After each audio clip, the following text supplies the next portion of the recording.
Hey there, cats and kitties. I am the Blues Man, Johnny Blues, and with this video, I'll be discussing my thoughts on episode 19 of the anime series, Sakadara Reset, and this proved to be quite an intriguing episode.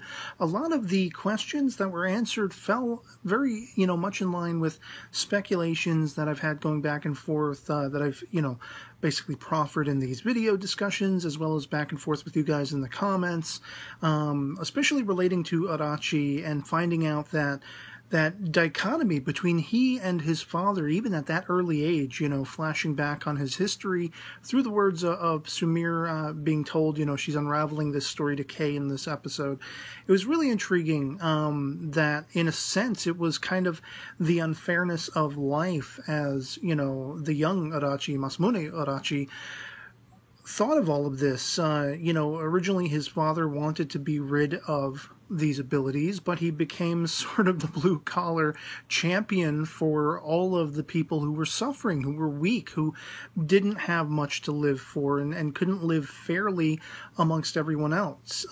People with disabilities, people with perceived weaknesses, whether they be psychological or physical, and how these abilities, he began to warm to the idea that these abilities could cushion them and could, make their lives that much more celebratory and actually give them lives, which is something I've touched upon in these discussions, that, there is good and bad to the entire equation. And for, Arachi's father's part, he began thinking this was a negative, but he began to warm to the idea that there are positives, and he began to embrace that. But his own son was going antithetical to that. He was very much still about being rid of these abilities and such like that. And that's been his motivation all along. So it really did answer to certain of our speculations along those lines. And I was not prepared for the way the episode ends at his hands visiting Haruki. Kei had already assumed this was going to happen, but he misassumed, perchance, that Okaeri was going to seal and make Haruki forget about her ability, whereas it was actually Masamune Arachi himself who came and rewound her right before our eyes back to the 2 years before she actually was introduced to Kei. And at first, it jump-started me. I was like, whoa, what the hell? How are they going to get out of this scenario? But then immediately the other leg dropped in my mind, and I'm like, well, if there's a photograph of her that was taken by the guy who could lock moments in photographs, there's always that out. Looking at the PV for the next episode, it seems as though Kei is going to try to jog Haruki's memory somehow. And by the end, he says reset, and I don't know if it's going to be possible, but it did lead me to speculate. Now, if Kei is able to make her reset in the present, where she's been rewound 2 years, will that not still reset back before Masamune Arachi rewound her time? So, they'll all wake up and it won't have happened, and Haruki will still be the Haruki as she has evolved to be within the here and now. In other words, she won't have been rewound. It'll snap them all back to where they were, where they left off. The entire sort of crux of that aspect of the conversation going on between Kei and Sumire, about how much Sumire has kind of, sacrificed her own interest in him, her own fascination and crush on him for his own happiness, angling him more towards someone else. In a sense, sacrificial was that act, for the part of Sumire, to give up on Kei, as far as Kei's never going to choose me. He's always inevitably going to go after Haruki, so make that happen, make that be solidified. And so a lot of that conversation was, Kei thanking her for having stabilized and secured his happiness, continuing to align he and Haruki, going somewhat antithetical to my own speculations that she was actually pointedly after Kei and trying to rip them apart. She was sacrificing her own emotions, her own wishes to be with him so that he could be with Haruki, and she tried her, every step of the way, using her abilities and having killed herself off so she didn't have to answer to the name Sumire anymore and all that kind of stuff. All of that thick sort of psychological mess, and just for the sake of making sure Kei could be his utmost happiest by aligning with Haruki. And for all of that, I can't believe we've lost that. I mean, they primed it up and they built it up, and I knew something was going to come along. I said I was getting sort of death flags in the previous episode, and this is kind of conforming to that. It's a kind of death, if you will, if they've removed all that evolution of, Haruki's character, how she has warmed so much to Kei, how she's become, air quotes, selfish, and she's very much beholden to that now. She doesn't want to let go of that. She's proud of who she's become, and she's feeling emotions and enjoying life and liking the scenario of her being, fitted with Kei so personably and everything. And so she doesn't want to lose that. And I had said, looking at what they were talking about, the way they were talking about it in the previous episode, there was a risk of it being somehow taken away, and so we've seen that by the end of this episode. But I don't believe it's forever. I don't believe it's not going to be something that isn't unwound in some way, shape, or form at this point. Kei's got some means. He's going to try to, whether he calls upon any of the other ability users that he's been working in tandem with, thus far throughout the course of the series, to try to wake up that idea of the reset ability and such like that. Maybe Okaeri will not, in fact, seal off the capability of her remembering how to utilize it like, Adachi had requested of her. Because as we see, Okaeri also is, getting information from Kei, those telepathic messages and such like that, basically telling her, warning her, that everything she knows, everything that she's taking for granted in being an ability user is potentially going to be unwound if, Adachi has his way. And so she's kind of warming to the idea, mulling it over in any case, of conforming to aligning to Kei, working alongside him, working in tandem. And I think this might make her reluctant to seal off Haruki's ability, and then she'll reset, and it'll wind back to before that moment where Adachi had rewound her, for all intents and purposes.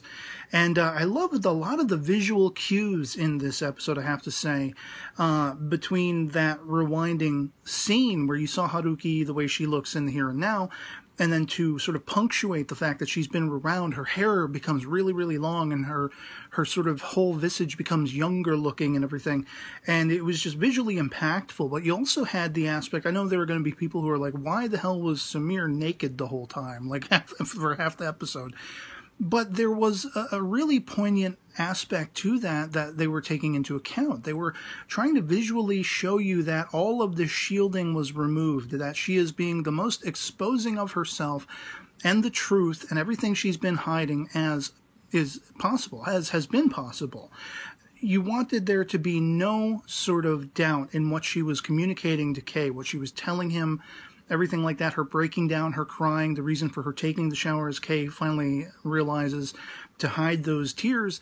It was all part and parcel of her finally coming clean in more ways than one, to finally reveal all, She had no more guise. She had no more mask. She was literally laid bare in more ways than one, so you, the viewer, could appreciate the fact that this is the absolute truth now. It's no more game playing, it's no more lies, it's no more suggestive, mistruths and everything like that, or misdirecting information, nothing like that. It was laid bare, and you saw her, laying herself bare, physically as well as verbally, to put that into effect. And I really appreciated that, because it really shows you how captivating the visuals can be, going alongside with the story, the structure of the story, the characterization, everyone's motivations being revealed and coming to the fore, as has happened in this episode. And so I'm really, really going to be curious to see where we pick up from here. Of course, this is going to be a now 5-part story arc, which follows on from the previous, and I'm just betting, I'm almost willing to bet, put my coin on the table that somehow or other Kei is going to get Haruki, the now rewound Haruki, to reset, to remember how to use that ability, or to provoke the usage of it somehow, some way, by some means, and they'll trip back to before this happened, where she was in fact rewound, and he'll be able to sort of move forward from there preemptively. And I guess this is really where the last vestiges of this, I guess you could say, for lack of a better term, battle of wills between he and Adachi will finally come to a head, because now you know, Kei has finally laid out the brass tacks of what his directive is, what he's going to do, what he's chosen to do,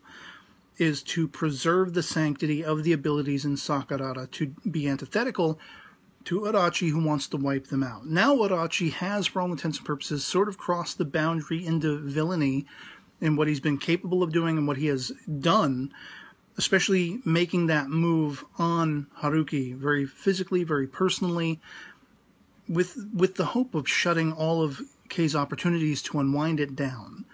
And he thinks he's got the ace in the hole that is Okaeri, but I think Kei's words will have gotten to her and will have, you know, inspired in her, this is not the way this should be, and so she won't seal Haruki's reset ability. They will utilize it again, and then this last stage, this last affair of trying to preserve the abilities in Sakurada is going to be the direction of the story, and it'll be interesting to see if there are any other as yet unknown ability users that will be employed to either effect, you know, that kind of thing.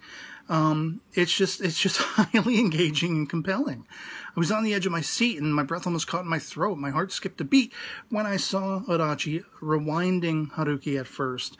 And then, of course, as I say, the other leg dropped in my mind, all the speculations as to how they're going to get out of that and everything.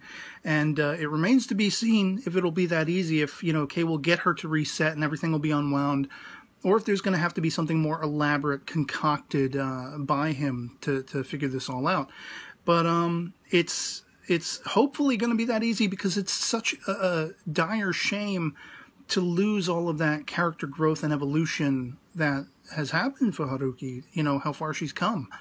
And I'm not a shipper, but at this point, I mean, I would really be sort of spurned and missing the idea of, you know, Kei and Haruki getting together. He finally appreciates the fact that he does care for her that much, that spending that day with her, as aligned and outlined by the former Sumire, that former persona of hers, before dying and you know, the sort of photograph version becoming her own thing, you know, he really appreciates the fact that he was given that gift of happiness, spending a day with Haruki, spending so many moments, so many joyous moments with her.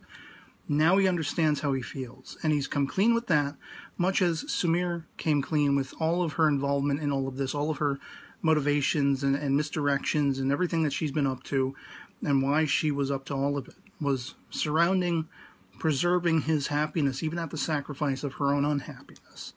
And so I'd love to hear from you guys in the comments below what you thought of this particular episode of Sakurada Reset. If you've seen it as well, if you enjoyed it as much as I did, found it as compelling as I did, and let me know your speculations for how they're going to get out of this. Do you think it's going to be as easy as Kei will get Haruki, the younger now, rewound Haruki to reset, and it'll undo all of that rewinding, and they'll gain everything that they lost back that easily? Or do you think there's going to have to be something a little bit more like a wrench in the works, a more application of other abilities and things like that, that Kei will try to, you know, put together to unwind all of this? And where do you think it's going to go? Who do you think is going to come out on top in the end? Will Adachi prove to dismantle all of the abilities and quell them once and for all? Or do you think Kei will succeed in the grand finale, when everything is said and done, to preserve it and to preserve the sanctity of Sakurada, as I say? Let me know. I always love hearing from you guys.